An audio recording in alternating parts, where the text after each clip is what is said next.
こんにちは。福岡県豊前市の小林消防設備の小林です。今日は、自動火災報知設備の受信機についてご説明します。受信機っていうのはですね、こういった、熱感知器、あと煙炎感知器、そういったですね、感知器からの火災信号を受けて自動的に、音響を雷動させ避難を促す警報設備なんですが、非常警報と似たところもあって、発信機っていうのを押してですね、人からの確実な信号ということで、手動での信号を送ることも、可能な、設備になります。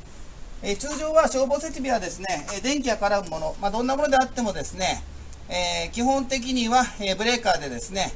専用回路を取って、一時側から配線するというのが基本なんですが、一応説明を分かりやすくするために、電気工事士である私が配線を加工して、こちらから 100V を疑似的に、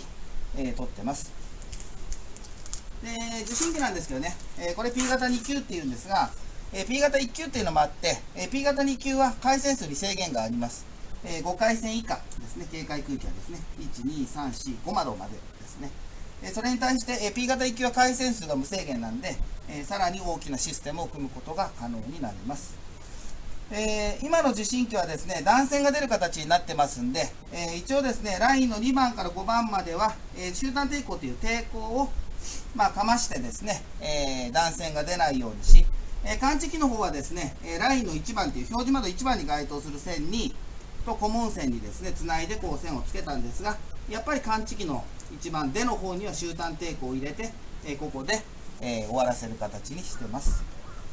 で、受信機のですね、発砲の原理なんですが、受信機は通常ですね、微弱な電流値で監視してて、例えばこういった集団抵抗が感知器の一番最後に入ることで、コモン線とライン線っていう線があるんですけどね、それが送り配線って言って、一直線にずーっと行ってですね、一番最後に集団抵抗が入ることで、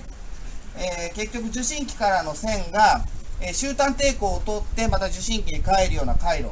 プラスマイナスの回路が出来上がって、抵抗が入っていることでですね、V イコール RI、オームの法則のうちの R が、抵抗値がかなりあってですね、電圧値が一定であれば電流値が抑制されて、微弱な電流で監視しているんですけれども、この受信機が発砲するときっていうのは、短絡したとき、つまり例えば感知器、コモンラインは通常、くっついてないんですけれども、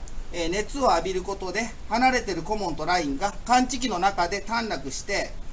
結局集団抵抗を通る前の回路で短絡してですね、ほぼ抵抗がなくなる回路が出来上がって、そのことでですね、大電流が受信機に流れ、その区域で感知器が作動したと、そういうふうに判断する。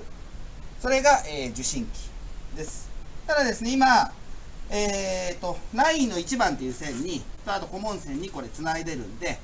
今からこれをですね、疑似的に発砲した状態を作り上げて、つまりここのコモンとラインを短絡させて、本当にこのラインの1番で、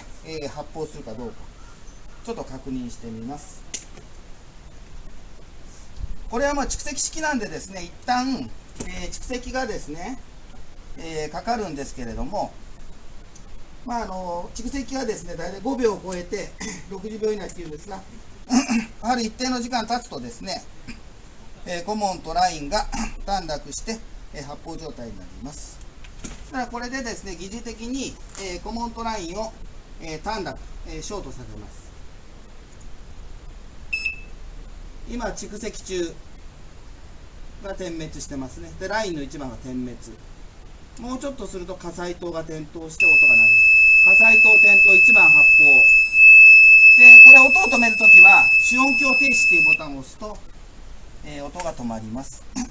今の状況なんですが、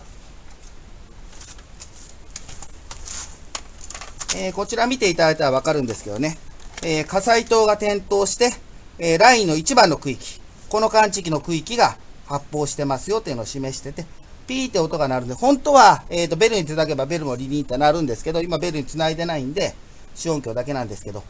この受信機の音を止めたければ、この主音響停止。で、蓄音響でベルの音を止めたければ、蓄音響停止っていうのをして、最後にですね、復旧っていうのを押すと元戻るんですけど、これは、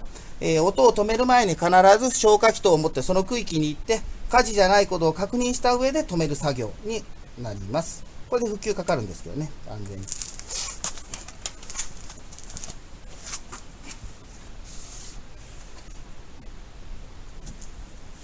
簡単でしたが、今日は自動火災報知設備の受信機についてご説明しました。